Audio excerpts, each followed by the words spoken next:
Thank you. All right, so nostalgia is in, especially when it comes to all things 80s. Yeah, for one shop in San Fernando, they are all about nostalgia, especially 80s horror movie nostalgia. Hello, sir. Good morning. Totally. Like, I feel like totally, styles sure. do. For sure. Styles do come back, right? But I'm not sure if these styles come I don't know back. about that one. Although I think the neon jackets are coming back. And it's funny, I was walking around with a Latte gray shirt, and the owner here, Christina, was like, "Oh, that shirt looks good on you." And I'm like, "This is your shirt, you know. This is your shirt." So styles do come back, or they just never went away. So we're live this morning at 1984 Vintage and Horror. This is San Fernando. It's all about putting together your own costume. And Christina is right here beside me to tell us a little bit more. I mean, these are stuff that you just pulled together. It's a little bit more fun when you just kind of find your costume, right, and just pull it all together. Exactly. It's more unique. It comes off a little bit more authentic. You can even mix if you're gonna buy something from Spirit or something from Amazon. That's okay. But if you come into an independent spot like this or a vintage store, mix it up. Mix up your your package piece with something that's authentic and vintage, or some really cool accessories, and just level it up a little bit. And I feel like you could do it a little cheaper when you do it this way too. It's a little bit more fun. Okay. And you can wear it again. And you can wear it again. Take off, Mr. Mike, the mask here. This is Dave. He's the other. No, right? Is Christina's other half and the other owner of this store.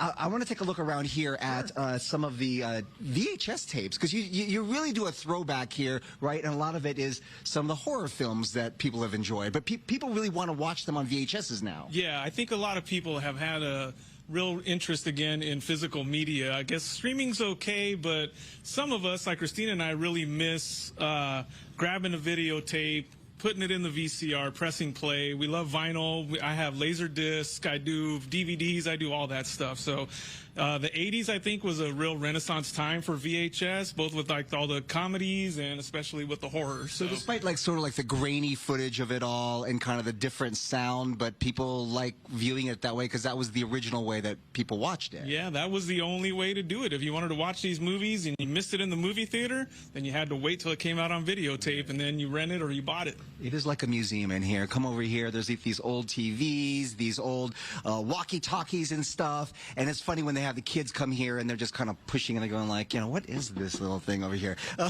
If you want to learn about more about 1984 vintage and horror, we have all the information on our website, foxla.com. You can spend hours in here just going back and thinking about all the movies you watched and all the video games you played, all the time you wasted and rode around your bicycle around the neighborhood. Yeah, my parents would be like, we didn't even have a curfew. We were just riding around in the dark, and I was like, I'm hungry. I'm going home. Yeah. Those were the days. Those were the days. Definitely the days. Yeah. 100%. When it got dark outside, my mom would just be like, Jennifer! And that's how I knew it was time to come home. Oh, I love it. Exactly. Walking down that memory lane, I love it. Ah.